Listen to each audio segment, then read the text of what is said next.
some night they'd save time. There's a formula to it. A very simple formula. Everybody's a suspect. Welcome, everyone, to the Regular or Menthol podcast, where we discuss Kino movies. My name is Tate, and my co-host here is Chris. Hi.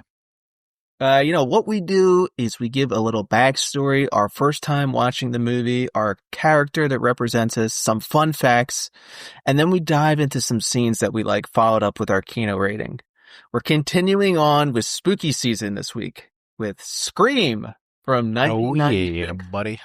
Yeah, this is my movie right here. This is your movie. Well, Bud, how you doing today? Talk to me. I don't know, man. I sound like a broken record. Kind of tired, but yeah, man, all things are good. Can't complain. How about yourself? I'll tell you how I am. I'm pretty amped because, basically I'm pumped up about the World Series. Wow. On one side, you have Ohtani, the greatest player in all of baseball, all time, perhaps. I don't know. And on the other side, you have starting pitcher Max Scherzer, who is potentially really actually crazy. Yeah, that's your kind of guy. I can vibe with that. He's kind of my favorite player in baseball, so I'm kind of amped about it. He's a true schizo. Yeah, Mm-hmm. I mean that's your guy. Absolutely. Makes complete sense. Yeah, I mean, I think it'll be a good World Series. I'm a pretty big baseball guy. I would say that's my favorite sport to watch. Oh yeah, yeah. I like the history of it. I was a big history guy. But yeah, no, it should be an interesting one. But I think that I want the Blue Jays to win. But man, I'll tell you what, L.A. too stacked. They're too stacked. LA is pretty stacked. But if we're going off of straight vibes and energy, oh yeah, the advantage might go to the Blue Jays because of the insane wins that they had. Oh yeah, for sure. Here. Yeah, they're definitely not the best team in the postseason, but they definitely know how to turn it on. Oh yeah. So yeah, we're talking about this week's Scream from 1996. You're familiar with it, maybe you're not, but here's what it is. A masked killer is haunting a California town, murdering people with a knife. More and more people wind up dead around the town while everyone freaks out, wondering who the killer is. As it turns out, it's actually two killers dressing up as the same guy, and they decided to go on their kill frenzy simply because they are obsessed with horror movies. Trapped in a house party, a group of teens has to band together to try and stop the killers before they kill everyone. That's a nice analysis. I think you hit the nail on the head there, right? This is pretty simple here. Look, the formula here is very simple, but somehow it works. They can't do it anymore. They can't replicate this simple formula. Crazy. Dude, I don't give a shit, man. This movie rules. Don't care what you think about it. It's so simple and so awesome. Well, as I always say, we'll get to it. But I'm telling you right now, dude, there's so many examples in this movie after rewatching it for the millionth time. I'm like, yeah, this is just very nice touch. Oh, just a very nice touch. Oh, by the way, it's 1996.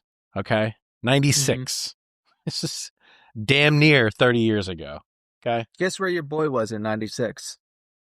I guess you were, what, maybe like 13? I was 12? in 6th grade. Powerful. Think about that, huh?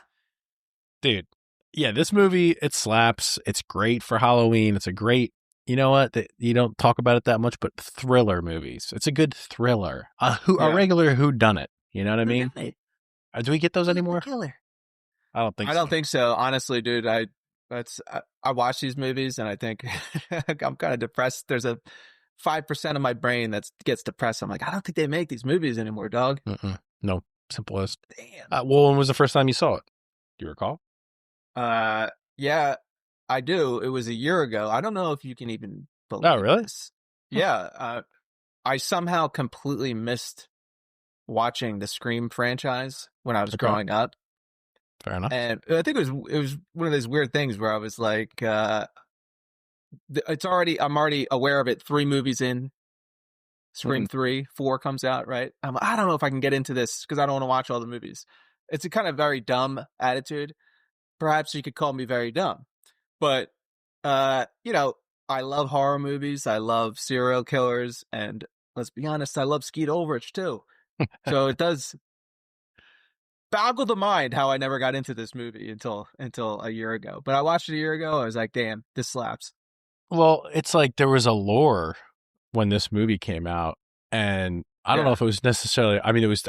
I have a couple examples of. I didn't realize how popular, but it got word of mouth. But you know how every year during Halloween, whatever the new thing is, who everyone's going to be for Halloween. Well, this was. Do you recall this happening with this movie? Everyone had the Scream mask. You're like, yeah, dude, I'm the Scream guy. What if I'm the killer? Kind of thing. It was definitely like a '90s lore, and for quite some time, there's quite a couple years where that was like the popular killer. Like it really pushed itself into the echelon. And correct me if I'm wrong. Of like the Jason Voorhees, and it put him on that plateau. Absolutely, This killer, and it's like it's not one guy. You know what I mean? Does that make sense? It's not one guy. Yeah. Ghostface, the costume became super popular. And it seemed like every year, every Halloween, I don't know if it came out around Halloween, but every year there'd be like a new Scream. And then that kind of formula kept going where there'd be like some kind of new horror movie, franchise movie coming out every Halloween. Remember for years a new Saw would come out? Yeah, dude. Oh my God, Saws. They're all right, but yeah, I know what you mean. But it would be like, you know, there's a new, this is this year's Scream. Yep. Right?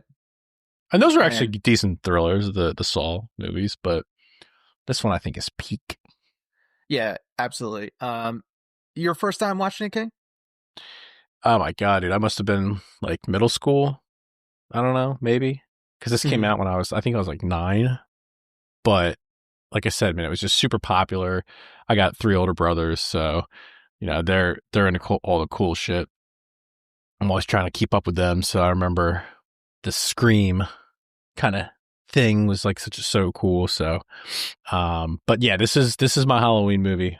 I make my wife watch it every Halloween. We sit down and watch this movie. But like what I like about it is it's not the supernatural.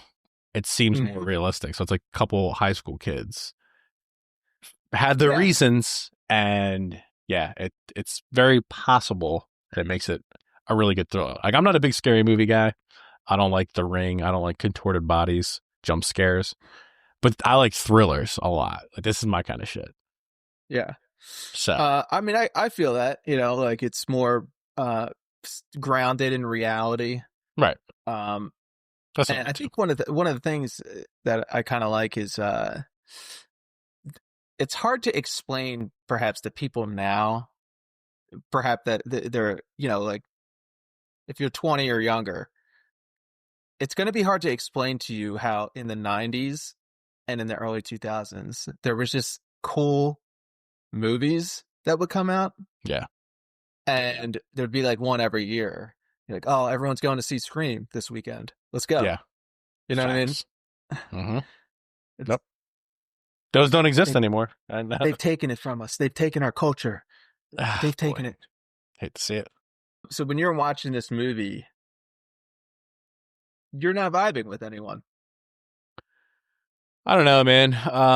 There's some interesting characters in this movie, but I don't know that this one has a literally me character. I don't know. Maybe the angry police chief smoking a cig. Yeah, it's probably me. How about yourself?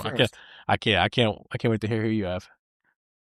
My character is Jamie Kennedy's Randy Meeks. 100%. This is me. I'm watching this movie today, and I'm thinking to myself, I'm watching the video store scene. I'm like, holy smokes, this actually is me, where he's flipping out and just going off on some rant that doesn't matter. You ranting and spazzing out at work? No, that can't be you. Yeah. What's this movie all about? Let's get behind some of the lore behind this thing. It's kind of a strange vibe in this movie where it's it does a good job of being funny and jokey just enough that it takes your defenses down for how absolutely insane and dark the killer scenes are. They're pretty crazy. And even in the killer scenes, there's still these jokey elements, and then he just, you see people get like murdered, and you're like, whoa, and it is kind of serious, but there's that element of levity. What's the right word? Lightheartedness, right? Where you're not taking things seriously, and then all of a sudden, boom, like it gets real violent, Yes. And I think that's done on purpose, perhaps, to bring it down and then scare you. Mm-hmm. It's a really good job with it. It's a very balanced movie, I think. Yeah, I will say that. I'm watching this today. I think to myself, is this the perfect theater movie, where you go with friends? Yes, I think so. It's hard to describe exactly what I'm talking about here. It's breaking the fourth wall, is it not? Yeah, because they're watching scary movies as high schoolers, and it's like you're a bunch of high schoolers in the theaters watching this scary movie. Mm-hmm. No. There's like there's a kind of movie that existed. I don't know if it does anymore, but it was the movie that you and all your friends would go to see in the movie theater. Mm-hmm. And this, I think, this is attracting the young crowds. This is attracting all the teens to go see for Halloween, whatnot, with all your friends and your girlfriends. Wow. 100%. And just to kind of piggyback on what I was saying about the pacing of this movie is, I think, really good. It is an hour and 40 minutes, which seems kind of long when you're watching it. It seems like it goes pretty quick. Like I said, because everything's balanced out real well, right? So it's like there's no boring lull throughout it. The action scenes are nicely spread out. The storyline isn't too, you know what I mean, where it's just a long period of time just explaining storyline. It's pieced out very nicely.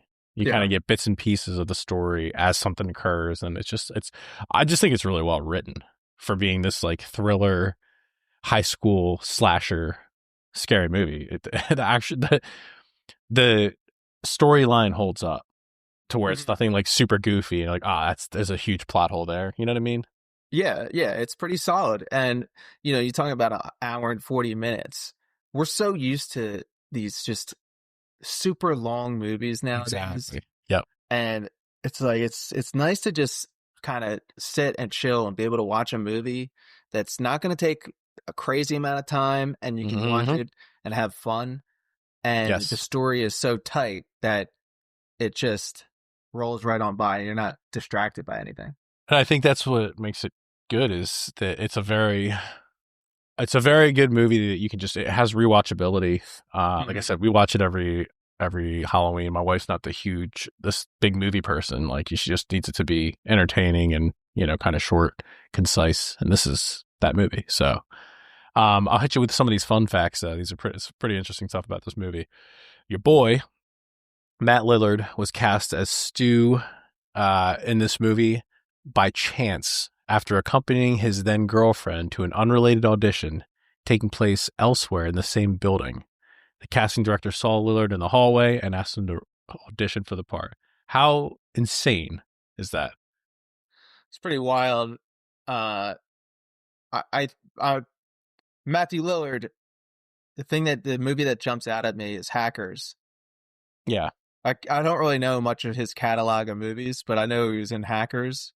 So I guess he was already somewhat of a big name in Hollywood, and just walks across the building and just gets recognized. Well, that's what's crazy, man, is speaking from my own experience.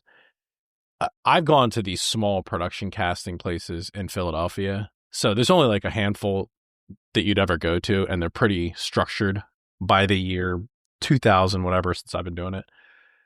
So I've never been to like an LA casting where there's just a shit ton of people. So it might still go like this, but just imagine that this dude just standing out there and a casting director just happens to walk by. I'm like, hey, that doesn't happen, dude.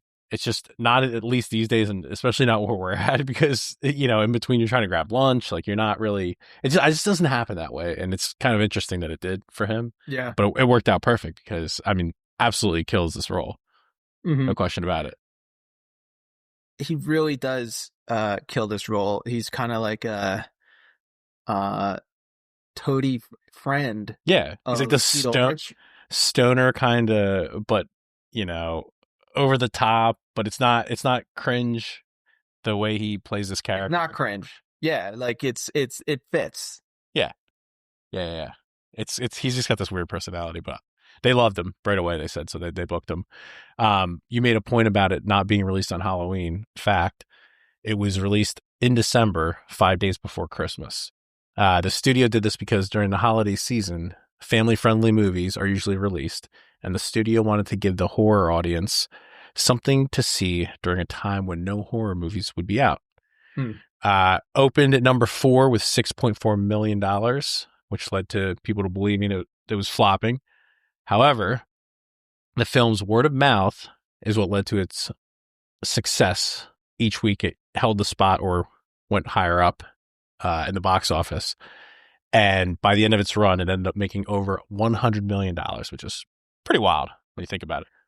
That is pretty wild. I mean, if you think about the fact that this came out right before Christmas, it doesn't jive with the vibe of the movie at all. Right. And but it does make sense. It does make sense to say, hey, there's people who still want to go to the movies during Christmas. We're losing out on all those eyes, right? Yeah. Because no other movies would be released. But I'm thinking about it through the lens of now and how that would just be completely insane. Like, well, they're not going to put out multiple horror market. Yeah, they're not going to put out multiple Christmas movies nowadays. Right. They don't exist, those movies. But I will, to be fair, there always is at least one horror movie in the box office. So really, you don't ever notice that. You know what? It's hard to tell anymore, honestly. Always at least one. Yeah. Because they know that group of fans is so big, that segment, that they have to cater to it. There's always going to be a horror movie out. I think it does like make me think it's kind of funny though, because it's like in my mind, I don't even recognize what's going on in terms of horror. I just assume that nothing's out. No, yeah, pretty much. But it's really just because I don't think that anything's good. No, fair. But like back then, they were like, "Hey, we got a horror audience. We got to serve them a movie." And here's the perfect time because there's no other horror movies out. It was like, I'm like, now it's like, are there, would that even be on their mindset at all to be doing that now? Yeah. Well, and another thing, I didn't write this down, but I remember seeing it, that this was so popular that, well, I guess the writer, I can't remember his name, but he had a 5-page treatment for Scream 2 right off the bat after this ended. Like he just had in his mind what he wanted to do. And immediately it was so popular that they just were like, all right, let's do a second sequel. And then the highest grossing, I don't know if it's horror movies per se, but thrillers or whatever of all time, they go in order: Scream, Scream 2, Scream 3, right? I think it's like 18, 19, 20 or something to that effect. It might even be way higher. I'm not sure, but they go back to back to back. It might even be like top 10, but yeah, it's pretty cool. So this movie did really well. Another one, Joaquin Phoenix, your boy, turned down the role of Billy. What do you think that would have looked like? 1996 Joaquin Phoenix. What's he doing in 96? The only film that I can think of off the top of my head, Joaquin Phoenix 90s, is 8mm with Nicolas Cage. Have you ever seen that movie? I haven't. I've seen clips of it. Joaquin Phoenix has this kind of punk hairstyle with its blue hair. Yeah, like that guy could fit in this role. 8mm was in 99, so U-Turn, Return to Paradise, To Die For. I mean, this is that era. He didn't do Gladiator till 2000, so Signs 2002. Interesting. I mean, I think it would have been good. I do like the character who plays Billy, though. It's a good one. It fits. He does a good job. Skeet Ulrich based. Like, I can't even. Skeet Ulrich is just that guy that I'm like, I remember him from this show called Jericho on CBS, and it was this prepper show.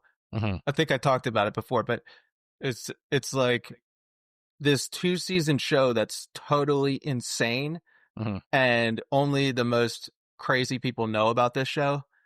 And I'm like, this is Skeet Ulrich. I'm watching the show. I'm like, wait a second, this is Skeet Ulrich in this.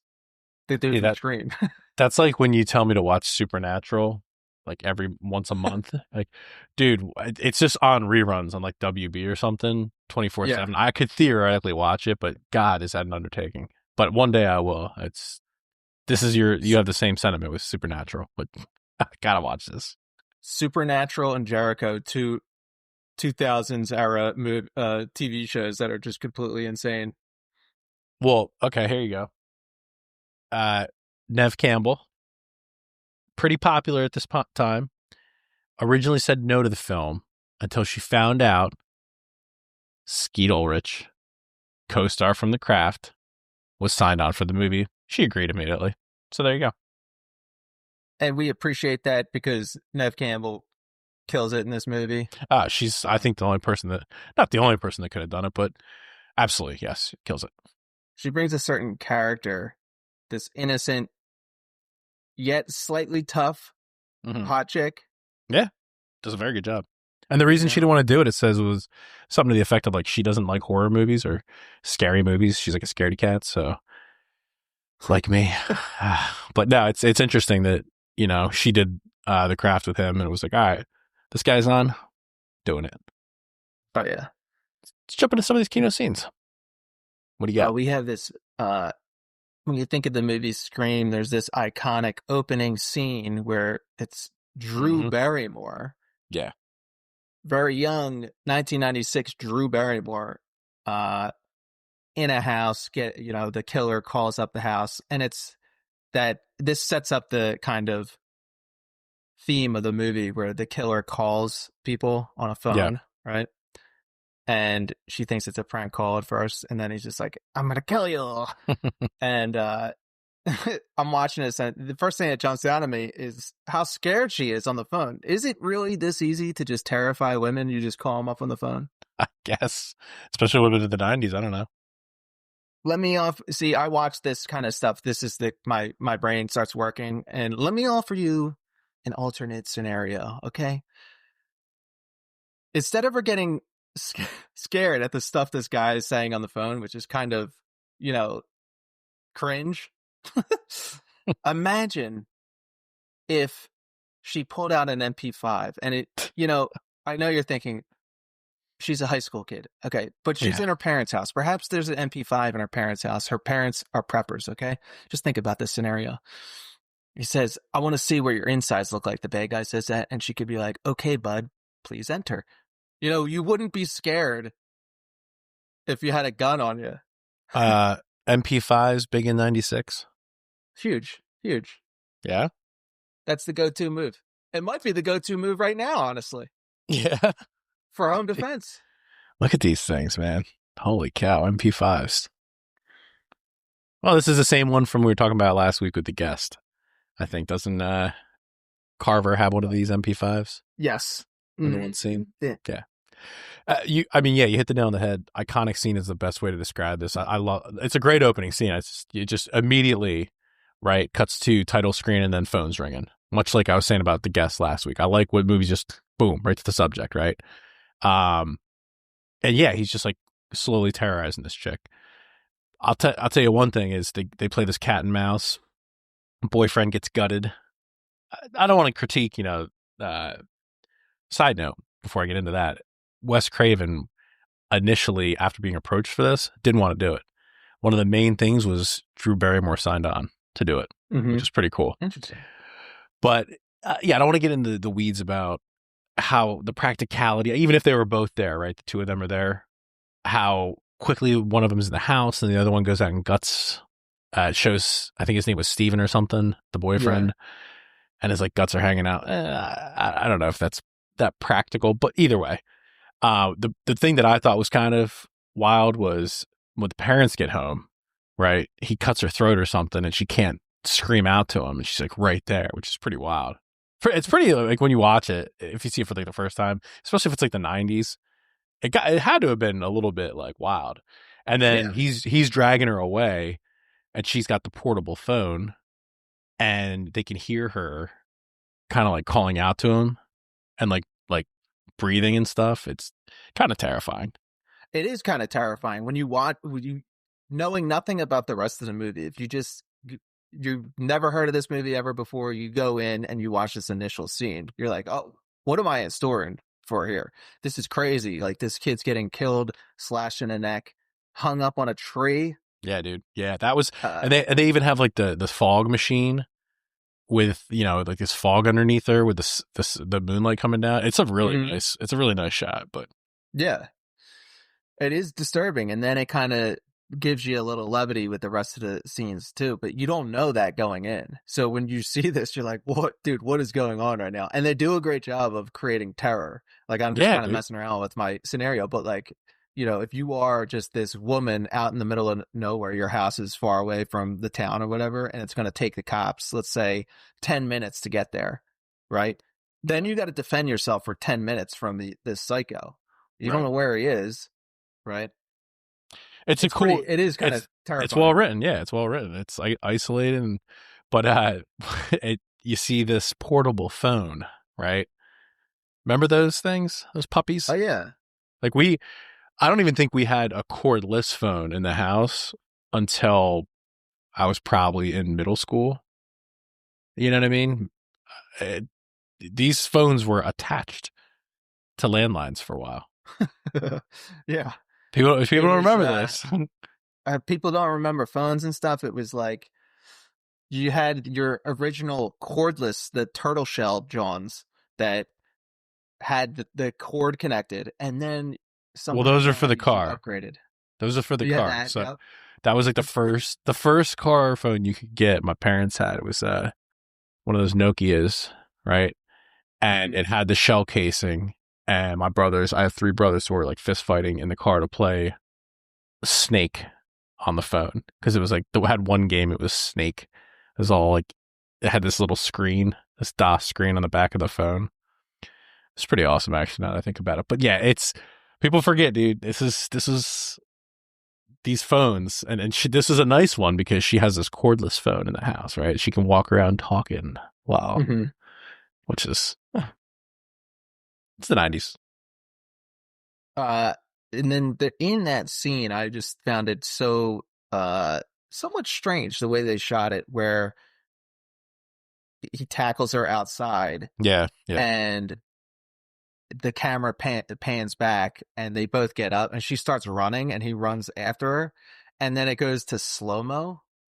And one of my problems in this movie is that no one actually fights against the killer. They fight against him, and there's all this tumbling around and stuff. But there's moments where he's about to kill him and has him down and is going to stab him, and they don't like put their hands up. Yeah.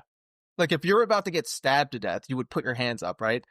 In any event, in this scene, it's slow-mo, and she kind of he grabs her, and she turns around, and he just stabs her in the chest, and it just looks so awkward to me. Yeah. I'm like, well, this looks weird. Not that it's relevant for this specific scene, but I did read that Wes Craven was kind of, I don't know if he caught flack, but the fact that the 2 killers, you see him throughout the movie, not get beat up, but take some L's. They had to scrap one of the things where, I guess it was something like Billy, when he was up in her room, she smacks him over the head with a picture and he falls down the stairs or something. So they scrapped it. Like, it's just too, it's too much. We can't have these guys be complete pussies. But I mean, you see when the girl in Tatum opens the freezer and hits him with the freezer, he does like a full on, he gets like clothesline. There's a couple times where he gets wrecked. He gets wrecked, and it almost looks too weird, because it's like, this is a guy who could just stab him, and they're doing this wrestling moves, but you have to do something, or else the scene will take 3 seconds, right? Right, exactly. This next scene coming up here, it blows me away. And this is kind of like a high school thing where you're going over your girlfriend's house to sneak in, right? The ultimate Chad move. Billy coming to Sydney's room, he sneaks in her window, And I don't mean that's the Chad move. I mean what he says next. There's this whole subplot of her not wanting to have the full-blown sex with Billy yet. Mm-hmm. She's saving herself. She's a virgin, right? So what do you do in that scenario? There's this tension between the two of them.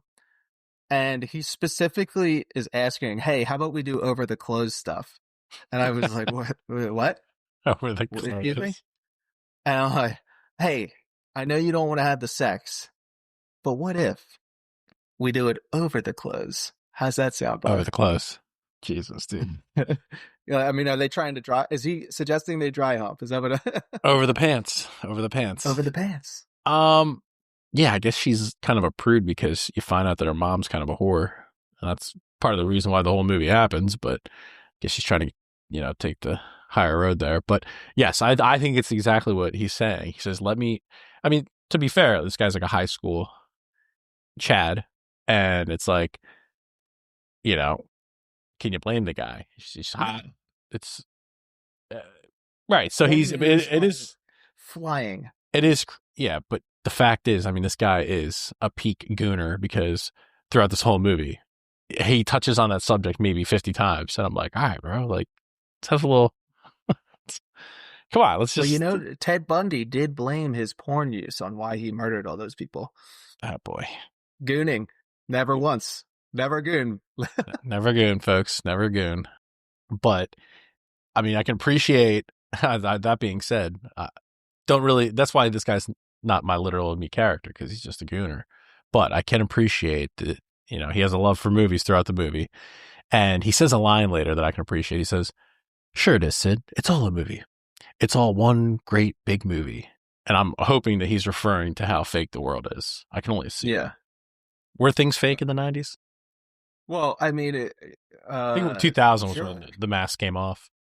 When he says that, after the fact, after watching the movie, you kind of get, he's setting something. They're setting something up here, right? Mm-hmm. Yeah. But what does he really mean by when you're watching that the first time? You don't exactly know what he's getting at, and he's just kind of talking about something weird. I think that's a theme in this movie that we'll come back to that in a second. But it's one of those instances where I'm like, what are they doing with this line? I don't know. Foreshadowing. It's foreshadowing at its most obvious. All right. I have to ask because it just popped into my head. Well, we were just talking about Neve Campbell, but Neve Campbell, it's obligatory. Hot? Yes. Okay. Now, her cheekbones are on fire. Uh-huh. Neve Campbell also in the craft. Yeah. And we're craft guys. Yeah, even better. Better in the craft. Well, the reason I bring it up is because I was talking to someone about the movie Wild Things the other day. And that's definitely one we got to do down the road. What's that chick's name? Richards? Denise Richards. We talk about the pantheon of hot chicks in movies in Hollywood. Okay. She might be God tier, number one. Yeah. In history. You're damn right, dude. You're 100% right. And in that movie, Wild Things. Shoo! But the reason I bring it up, because Neve Campbell's in it too. Even though she's pretty, she just has to play second fiddle to that. And it's kind of like, well, that's unfortunate. She's super hot in Wild Things, but you can't, it's hard to tell because Denise Richards is just ridiculously hot. Yeah. If I may be so bold, let's briefly discuss the fact that Courteney Cox is in this movie. Yeah, apparently. Is Courteney Cox hot? Well, just a little side note, because I'm constantly doing all this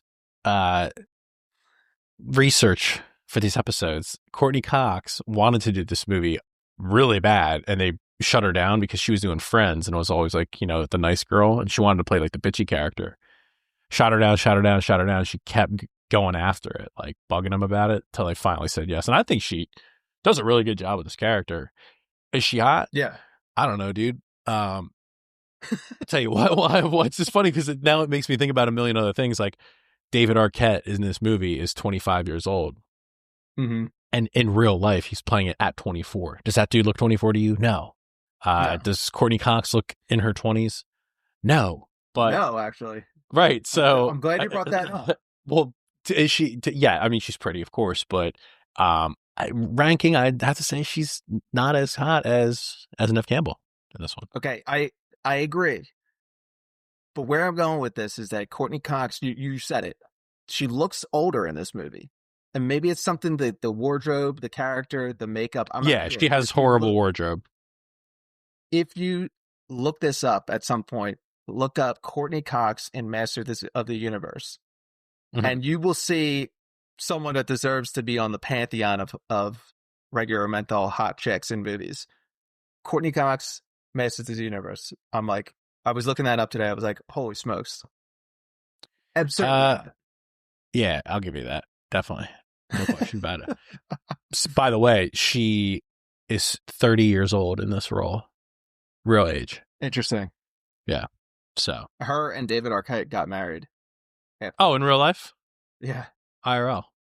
Dude, how about the fact that I didn't realize till literally today that he's Patricia Arquette's brother? I never thought about it, never put two and two together, which we'll have to do True Romance. Non-negotiable.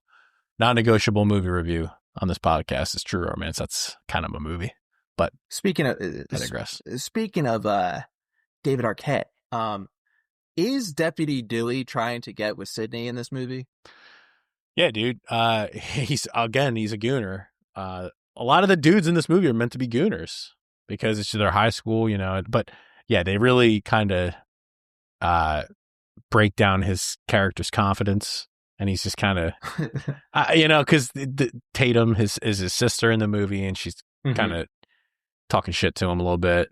And he's like, "Mom said you have to respect me when I wear this badge." And you just get that idea that they've been friends, her and Sidney, for forever. So he's been around her, but he has a crush on her for sure. No, the reason I said, it's somewhat ambiguous whether he's trying to get with her earlier on in the movie. Then he starts kind of hitting on Courteney Cox later in the movie. But early on, and he's kind of being too obvious, too awkward in his trying to come onto her. But I don't even know if that's exactly what's going on. And for one thing, I think, is this somewhat strange that some guy in the sheriff's department is trying to hit on some girl in high school? Wait, there you go. Right? A little bit. I don't even know that she's okay. Is she a senior? I mean, she's riding the bus home. We don't know. School. This chick might even be a sophomore or a junior for all we know. So I imagine he's got to be in. How old is he supposed to be? 25. They say in the movie that he's 25, but he played it at 24 in real life. So he's a 25-year-old guy who's potentially hitting on some girl in high school. And you think about that for a second. Did that happen where you were growing up? No, who knows, dude? I mean, it's possible, but there is some stories of chicks hooking up with older dudes, but certainly not cops. There's nothing that came out where a cop was trying to mack at the high schoolers. They got fired. It happens. I can tell you that much. Now, I'm kind of watching this movie, and I think, David Arquette, what happened to my guy David Arquette? Yeah, because man. The last time I saw this king, he was in the late stages of WCW, just fighting with Dennis Rodman. Yeah. On Monday Nitro before the show got bought by McMahon. That was the last time I saw this guy. Dude, Rodman ruled so much. Dennis Rodman. But that's a whole conversation for another day. But no, yeah, he I don't know what movies he did after this, but he was definitely a 90s figure for sure. Have you seen the latest Scream movies? The ones that came out recently? No, I think maybe I vaguely remember 2, probably Saw 3, but I don't really remember anything about it. But no, there's anything beyond a 3, a 4, and then there's anything ones beyond that came out just recently. Yeah, definitely. They redid, and so I caught it on TV. I was doing something last year, during spooky season last year, and I was out actually in front of the TV, and I'm like, Scream, what is this movie? And it was like the latest one, and David Arquette's in it, same character and everything. I'm like, oh my god, my guy, what happened to my guy David Arquette? Where'd he go? Anyway. Yeah, it looks like he was doing maybe a movie a year up until the COVID, and then yeah, man, it's like he hasn't literally done anything since then, TV or film, which is kind of wild. Let's get him back, Hollywood. Come on now, let's get David Arquette back. Let me talk to some people. See what I can do. But yeah, so moving forward, there's a scene where the police are interviewing Sidney in the principal's office when she comes back and finds out what's happened to whatever, I can't remember, whatever, what's her name's character is in the opening scene. Drew Barrymore. Yeah, so they both die. It's all over school. And you know what another cool thing is like, she didn't know about it. She shows up to school and her friend Tatum's like, did you hear what happened? And she's like, no. Right. Oh, why wouldn't you know that? Because you don't have a phone where someone's texting you every 5 seconds. So it's like, oh, I didn't hear this news. I was literally woke up, had breakfast, rode the bus to school, and sure enough, I just found this news out. So it's like interesting. But so they pull her into the office, and the principal is Henry Winkler, which, by the way, another fun fact for you folks is they wouldn't allow, he's not credited in this movie because they wanted the audience to go see the movie without knowing that he was going to be like a star in it. You know what I mean? His star power was pretty strong here still. So they wanted it to not be all about him and take away from the younger actors. But so he's a principal, and it's this scene where they're asking her about where she was and yada, yada, yada. And and the principal, which is Winkler, asks if Sidney's okay. But he awkwardly like grabs her chin and he's like, are you okay? And it close-ups on the older sheriff's face, and he just kind of looks up at him like, what? And then it cuts right back to Winkler, and he's just looking at the cop. And they have this moment, and I don't really know that it was supposed to build on whether he could be the killer down the road, but it was just super awkward, like the way that they, changed angles, and then it's just like, it was an interesting choice, and the fact that he's like grasping her face, it's like even the principal's gooning over Sidney. Yeah, so that's maybe I'm reading too far. Maybe I'm reading too far. You're not. It was just weird the way that kind of went down. You're not, and I'll tell you why. Because later, the principal is yelling at these two kids that dress up as the Ghostface and run down the hallways. Yeah, and I realize the actors in this movie are acting this way because they want you to speculate on who the actual killer is. Right. Meaning, when the principal is doing this weird stuff to Sidney's face, you're like, what is he doing? Is he coming onto her? Does he like Sidney? Right. But you're like, oh, wait, maybe he's the killer because he's doing this weird stuff, right? And it happens a bunch of times. The way, like, the deputy, right? I was like, he's holding the mask in front of her house. Yeah, it's that was a little bit forced, but yeah. And he's also kind of strangely into her, like strangely protective of her. And like, what's his deal here? It's kind of weird. The obvious choice of Billy being the killer early on, because he jumps in the window and his phone falls out. He gets arrested. Oh, his name's cleared.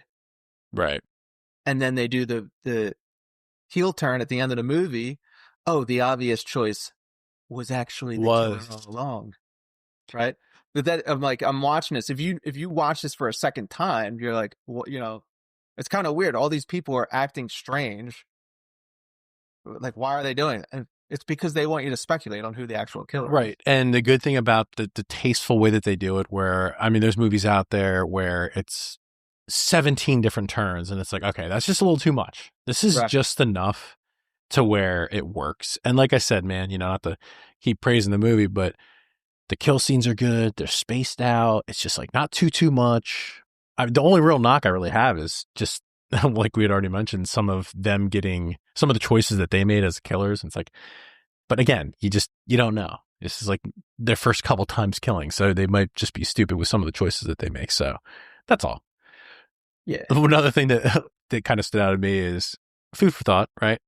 Sidney punches Gale on live TV when she was like confronts her or whatever, and they're leaving the cop station.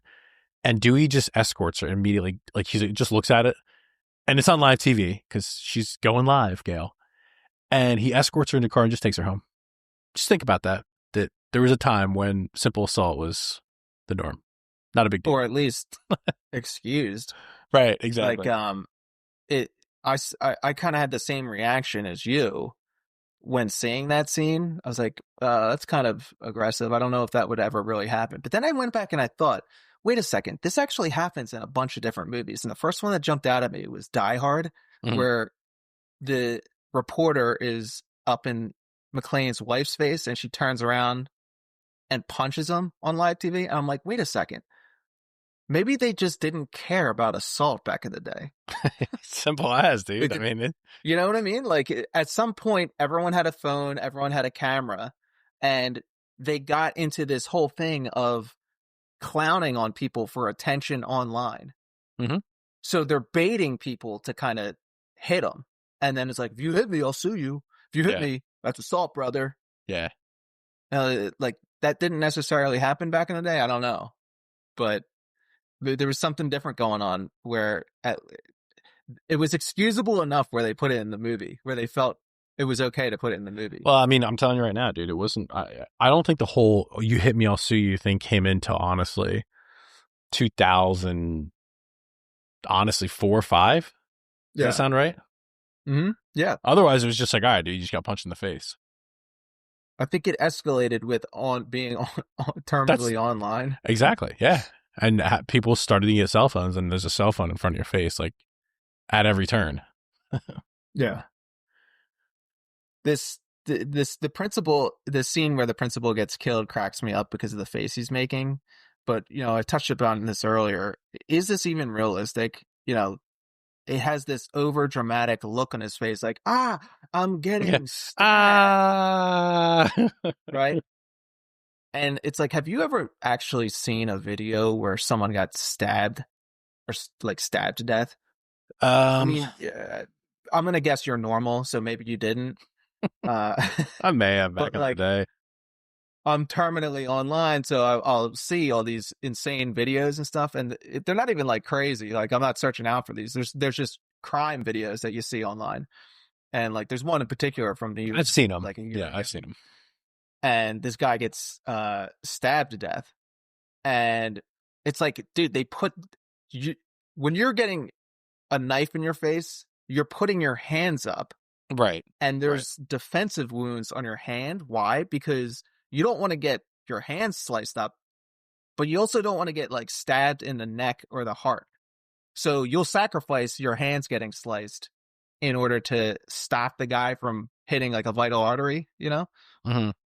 And it's just like, I'm watching this movie and this dude just is like, and just gets stabbed to death. I'm like, dude, put up a fight at least. I've seen those videos now that I think about it, but I see them on Twitter where I'm scrolling through and I don't have my audio on. So it's like, I'm just seeing the video portion of it because that's like everything. I see just the actual video or the post and I don't hear any of the audio. You don't click on the audio. I never have audio on when I'm doom scrolling on X or Twitter, whatever you want to call it. Yeah. But no, you're right though. It's like, it would have been a little bit more believable and a nice touch if they would have had some interaction where it's like, okay, dude, you're going to have defensive wounds no matter what. You're not going to get cut and you're just immediately immobilized that quick. You know what I mean? Mm-hmm. It just doesn't make sense.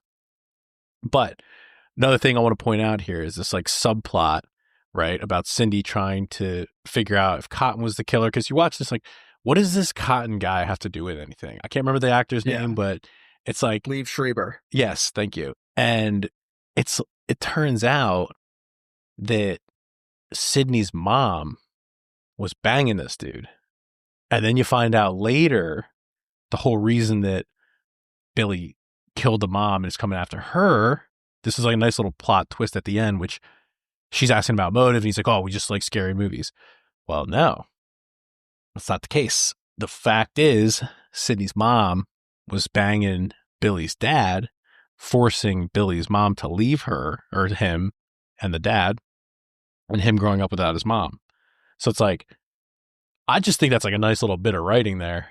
You know what I mean? So Billy and Stu frame Cotton in order to kill the mom, and this guy just, is getting like a life sentence. But throughout the movie, you have this subplot where they keep talking about this guy and Cotton, and, Courteney Cox or Gale is, talking to her about the story and writing the book. So it's like, this is a nice little piece of writing that you don't necessarily like need, but it's just well done. It ties it together. Very impressed. That's all. Oh, and what I kind of like the fact that maybe there was an idea in this guy's head of where he was going to go with the story after this, because it's like you got this big name. I don't know how big he was in 96, but you got this big name actor who plays this role that's in the movie for like 20 seconds. And there's this whole subplot about it, and he's not even in the movie. Right. Exactly. Yes, exactly. Also want to point out, I don't know if you caught this, but multiple times where they're doing these establishing shots throughout the movie, like a car is rolling up or something, they change scenes. There's a song that comes on, Red Right Hand by Nick Cave. I don't know if you're a Peaky Blinders fan, but this is the intro song for Peaky Blinders. I don't know if it was all seasons. I only think I saw maybe like 2 or 3 seasons. I don't know why I stopped watching, because I personally think that movie or that show is rules. But Nick Cave, just want to point out there, I think I said it in Assassination, Jesse James episode. This guy is a top five composer, and I am well versed on movie and show composers. Apparently, this Red Right Hand is a theme throughout the Scream movies, because they keep coming back to it. Right. As kind of, and then like they came back to it in one of the latest movies and everything. It's one of the, I guess, some kind of calling card of Scream movies, so they keep coming back to it and everything. So it's cool that it's your guy. Yeah, absolutely. Nick Cave, the GOAT.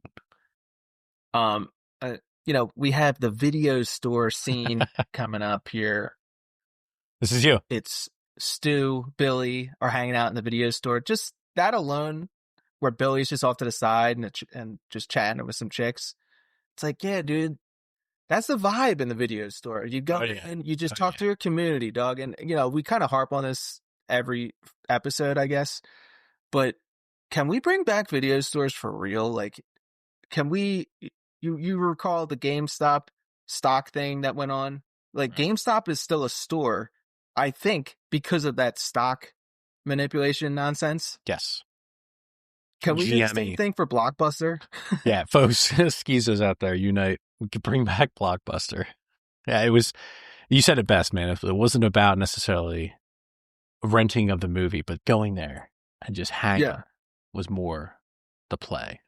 But because most of the time I'd rent some just total garbage movie that I just thought was funny because of the cover. Right. It was like some insane movie or some goofy martial arts movie.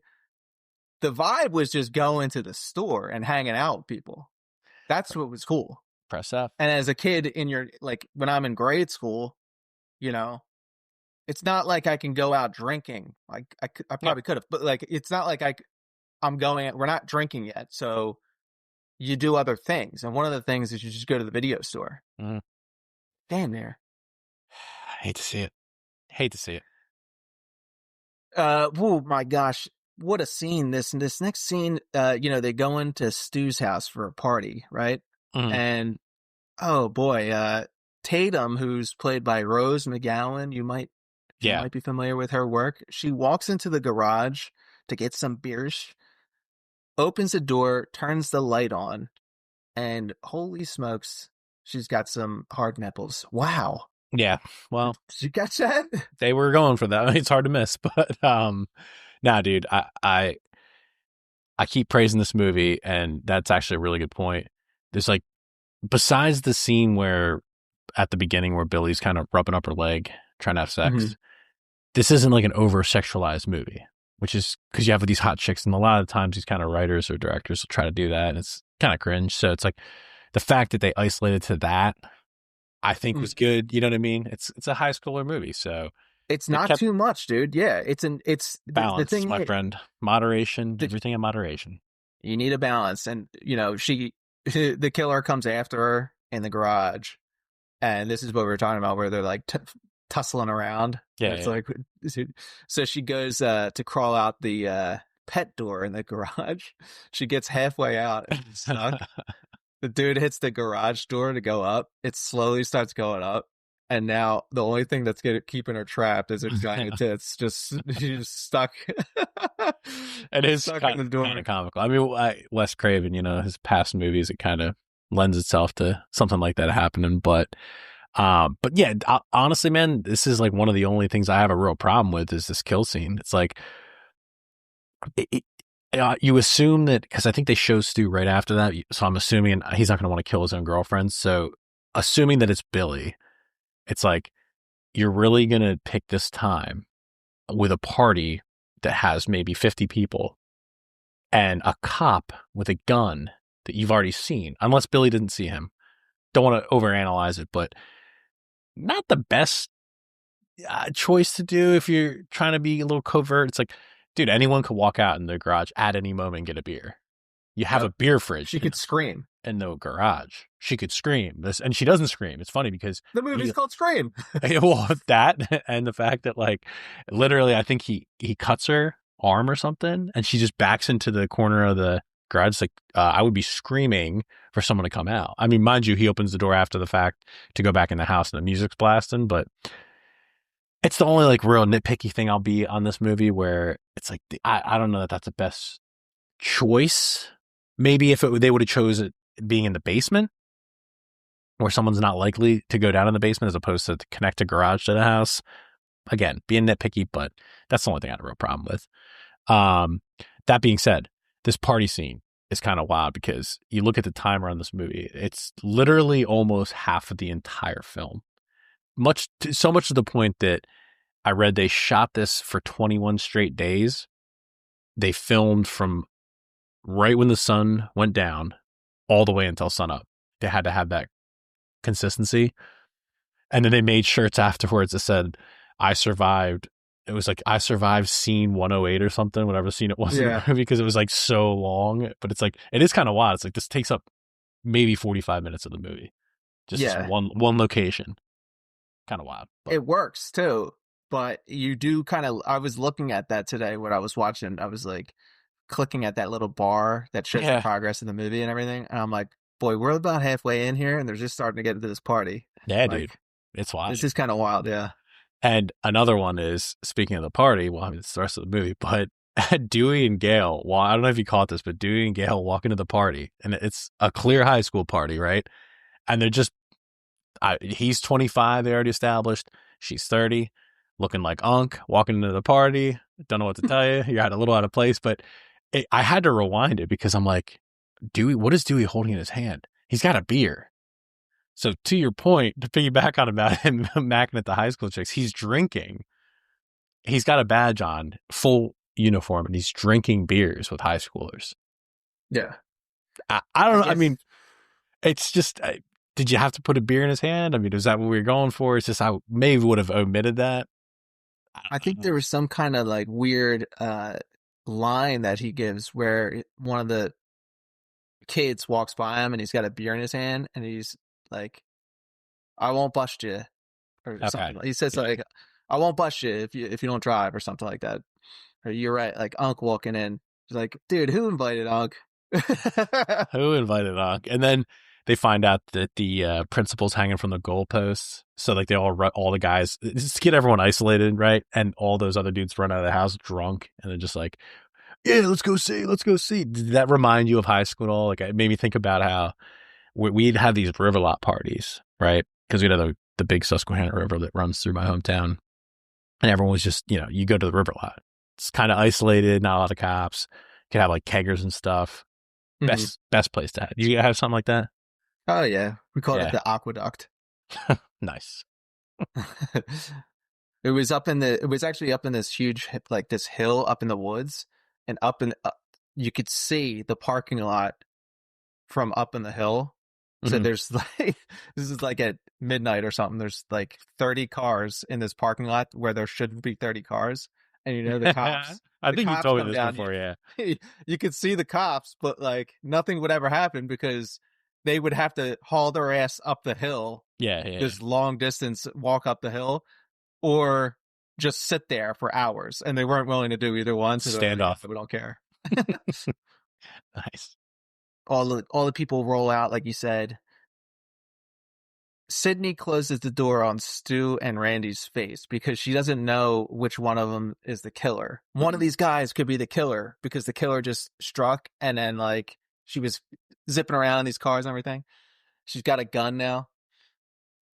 Only for Billy, so she closes the door on these guys, only for Billy to emerge from upstairs. Now, earlier, Billy got stabbed, supposedly, by the killer. Right. Multiple times, right? So he's kind of coming out of the doorway all injured and everything. Yeah. And he tumbles down the stairs. Okay? First off, yeah, an impressive stunt on his part. But second, we know, having watched the movie, that Billy is actually the killer.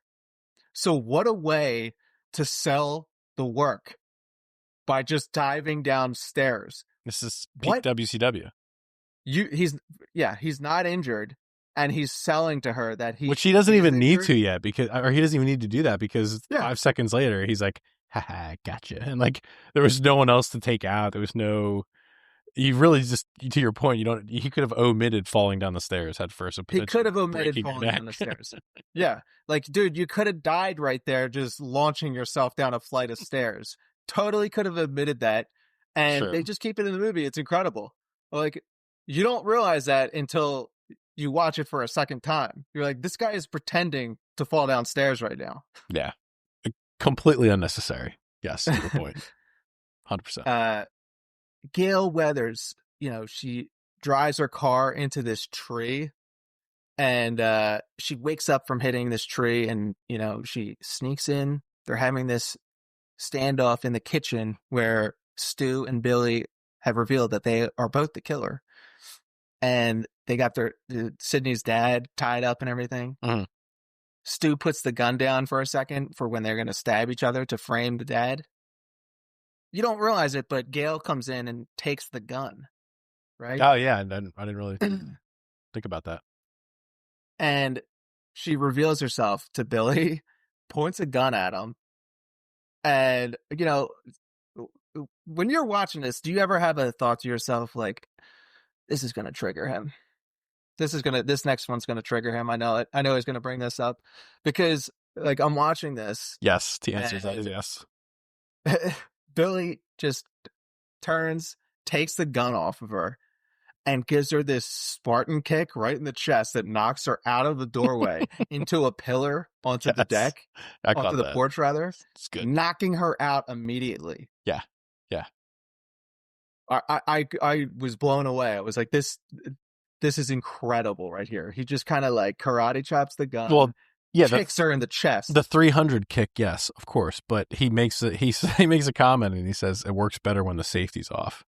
Yeah, which is even funnier because it's just like, oh well. But yeah, to your point, I didn't even think about that. I'm like, why isn't Sidney grabbing the gun on the table? Because I don't know why I thought that she had a gun separately, but there was only ever one gun. To your point, so it's like, yeah, it's cool that I guess she creeps in. I don't know how she wasn't noticed, but yeah, this last scene really rules, man. I like it a lot. It feels like it's over the top with like the acting, but these dudes are getting like they're stabbing each other and like bleeding out, and it's just, again, you can look at it two ways. It's like overacting and it's just over the top. I like to look at it as they're bleeding out, especially when Stu sits down and he's like ready to die. And he's like, are you really going to tell my parents? He's like, they're going to be so mad at me. Because then it's like that whole like logical thing of like, damn, this took this way too far. You know what I mean? Yeah. Because it was only ever about Billy and seeking revenge. Stu was just kind of along for the ride, like the accomplice, like you said.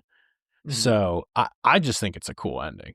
I like the way that whole kitchen scene to me is like, minus the Spartan kick and all with Gale and all that bullshit. I think that trio in the kitchen is like a really cool scene. And Stu dies by having a television launched onto his head. Yes. Kind of wild. That would not work today because they don't have those giant televisions anymore. It's a flat screen. It wouldn't even hurt you. Right? It would not hurt you. It wouldn't electrocute you. Yeah, exactly. And the only thing I will say that last kind of, I don't know if I would say it's critique, but the only thing that bothered me was Sidney comes out of the closet and stabs Billy with, what is it, an umbrella or something? Yeah. But she has the outfit on. The mask and the actual cloth over top. It's like so unnecessary. She didn't need to. It was she had like gloves on too or something. It's like you didn't need to be dressed in the. It was not necessary to get geared up. Now. Exactly. Yes, I just thought that was the only real critique I'll give. When she stabs him with this umbrella, she really stabs him in real life, and that's a realistic reaction from Skeet Ulrich. Oh yeah, she really stabs him in real life. No, but all in all, man, I mean, if I'm going to give this thing a Kino rating, I'm going to go with an 8. I mean, it's not groundbreaking stuff, but for what it is and its time, I will say somewhat groundbreaking. So again, a fun, well-written thriller that revolves around Halloween time in high school. What more could a 90s kid ask for? Dude, I think we're on the same page here. Yeah? For once? Because I give this movie an 8. Oh boy. Predicated on the fact that you're viewing it during Halloween season, though. Yeah, well, yeah, there you go. I think if you're viewing this movie, let's say in the middle of I don't know, March, the score has to come down a little bit because you've probably seen this a bunch of times. So once you watch this movie and you realize what's going on, then it becomes there's so much silly stuff in it. You're like, right. Boy. However, folks, you and Lindsay watch this every year to get in the mood, and that is the perfect way to watch this movie. This is the perfect spooky season movie. Get yourself in the mood and scream. And it's got that nostalgia of going to high school and like, whatever. Yeah, the formula is simple. Serial killers slashing teens, right? But guess what? You need hot teens for this to work. Mm-hmm. You need hot actors. You need that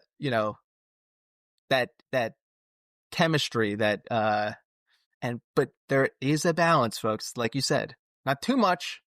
Yes. And again, that's what makes this movie. But you need something.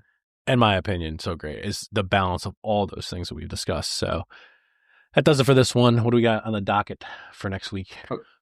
Well, we got the last week of spooky season, and it's The Lost Boys. Oh boy! Another vampire movie that I'll probably flip out about, but yeah. And there's, from me learning about this as of recently, there's a lot of subtext in this movie. Oh, really? We'll get into it. Anyway, that does it for this one. Catch you on the next one. See ya.